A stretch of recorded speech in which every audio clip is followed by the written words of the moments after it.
日會期嘅第4個主日，呢個主日都係善樂主日，因為福音係自耶穌關係耶穌講關於佢自己為善樂嘅教導。今日亦都係聖召主日，今日我哋都為呢啲回應聖召，特別為服務教會嘅同工同埋神職人員祈禱。有一次，聖保祿宗徒講過，基督徒團體就好似一個身體，身體裏面有好多唔同嘅器官，每一個器官都有佢自己特定嘅功能，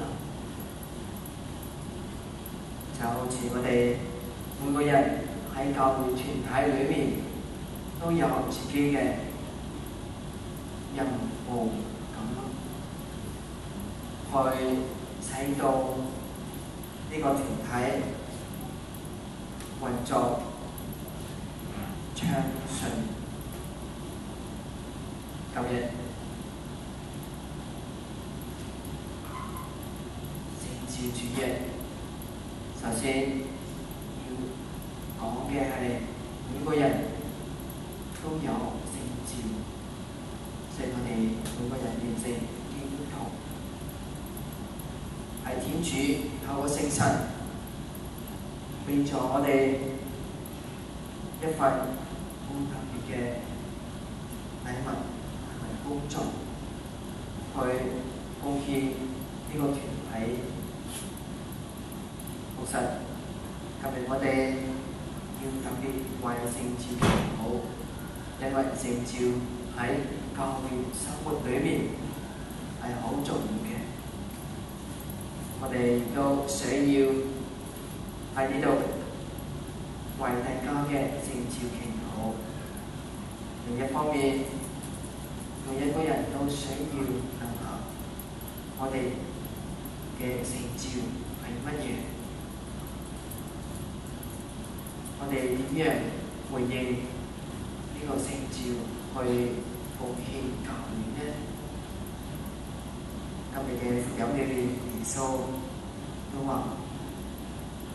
佢係羊，佢嘅羊聽佢嘅聲音，佢都認識佢哋，佢哋都跟隨佢。舊約聖經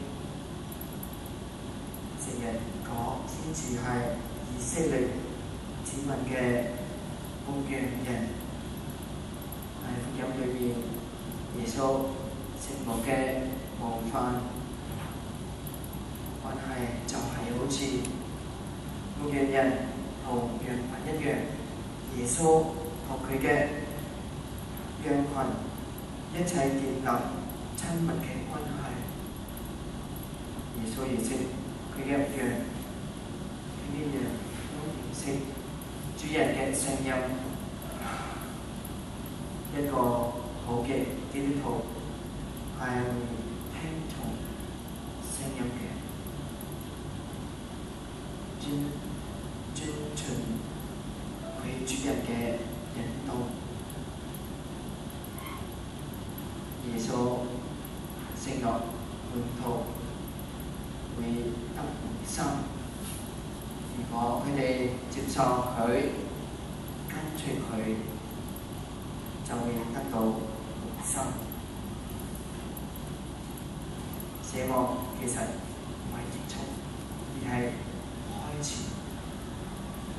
耶穌話：冇嘢可以從佢嘅手中偷走，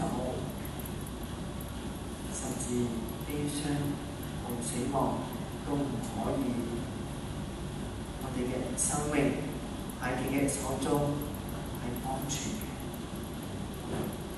但係呢個唔代表我哋唔會遇到困難或者煩惱。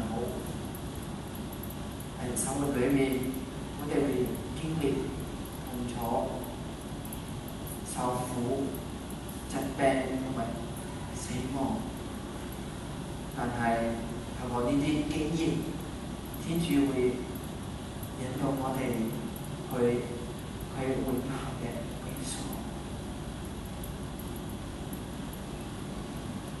即使我哋痛苦當中，我哋都可以喺主內揾到平安。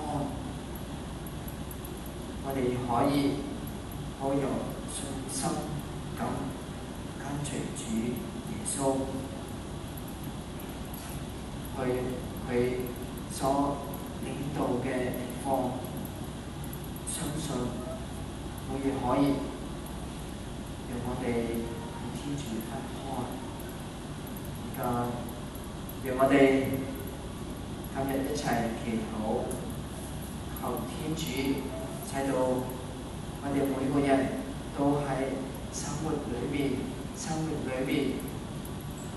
感受到聖神嘅帶領，回應天主嘅旨意，只有平安。